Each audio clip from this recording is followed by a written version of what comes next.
दोस्तों, मैं एक बात करना चाह रहा हूँ, आप लोगों से बताना चाह रहा हूँ, जो कि ग्राम गैरा पंचायत का जो ईदगाह चौक है, हमारे मजरूल हक जो थे,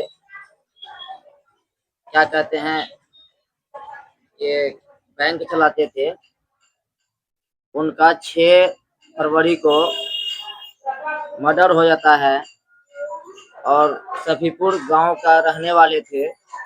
हाँ, सीएससी संचालक थे और 35 साल उम्र था। 3 बच्चे थे। निर्मम हत्या कर दिया गया और आप मिला लीजिए 6 फरवरी का उसका मर्डर हुआ, यानी कि 5 फरवरी को यानी कि शाम को वो यानी कि गायब हो गया चौक पर से। घनी आबादी।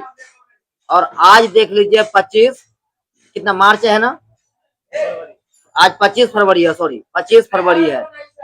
आप ये यानी कि कह सकते हैं कि 25 फरवरी हो गया, लेकिन आज तक प्रशासन कुछ नहीं कर सकी।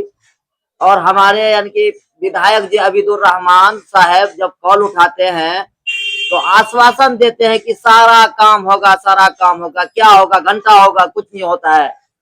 और प्रशासन को हम ये कहना चाहता हूँ कि आप लोग अपना ढंग से काम करेंगे या नहीं करेंगे, नहीं तो फिर हम लोग अपना बल पर खड़ा होकर हम लोग यानी कि एसपी डीएसपी का घेराव करेंगे। नहीं तो हम लोगों को ये न्याय मिलना चाहिए।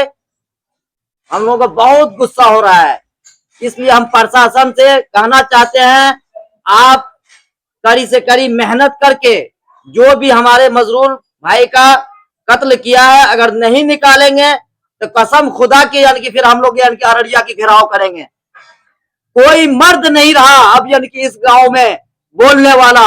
उसका बेटा चले गया और प्रशासन का कहना है कि बस आइए यहाँ पर थाना पर आकर के हमें यानी कि बस पैसा रुपया जो भी हो खर्चा पानी दीजिए तभी कोई काम होगा।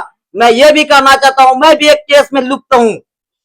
मेरे भी ऊपर एक केस हुआ था नाला वाला, और हम उस नाले में पहले 3 तारीख को मैं भी एफआईआर किया था। उसके बाद 8 तारीख को एफआईआर किया, जो कि क्या कहते हैं ये मुखिया जी, आसिम मुखिया उसके यानी कि परिवार में है मुखिया, और मेरे ऊपर में हाफ मर्डर केस हो जाता है। बात गौर करने की बात है, मेरे ऊपर हो जाता है और मेरा एफआईआर नहीं लिया जाता है और मुझे भी कई दिन परेशान किया। तो इस जगह समझ सकते हैं, पुलिस वाले सिर्फ पैसा ही लेकर के ही काम होता है, बिना पैसा का कुछ नहीं होने वाला है। और यहाँ मर्डर हो गई है, फिर भी पुलिस बैठी हुई है हाथ में हाथ रख करके। और सरकार जो हमारा है बहुत निकम्मा सरकार है। ये सरकार को मैं धुतकारना चाहता हूँ, ऐसी सरकार हमें नहीं चाहिए। लानत है ऐसी सरकार पर, ऐसा पुलिस पर भी लानत है। थूकता हूँ ऐसा पुलिस पर ऐसा पुलिस पर थूकता हूँ, क्योंकि इतना दिन हो गया आज तक कुछ नहीं कर पाया पुलिस कहता है कि हम सब चीज करेंगे। अरे हम ये कहते हैं कि जिसको आप उठाए थे बिना सबूत को, उनको कोई नहीं जानता था और आपको सबूत मिला है, लेकिन आप उठाए उसको फिर छोड़ दिए। इस जगह में क्या कहना चाहते हैं, पब्लिक लोग परेशान है। अगर ये संगीन से नहीं लेंगे ये मामला को, हम लोग यानी कि 5000 आदमी जाकर के अररिया को घेराव में रखेंगे। हम डीएसपी कोठी जाएंगे, एसपी कोठी घेराव करेंगे। इसी जगह मैं अपना बात खत्म करना चाहता हूँ। प्रशासन से मेरा गुहार है कि वो अपना काम को ईमानदारी से करे।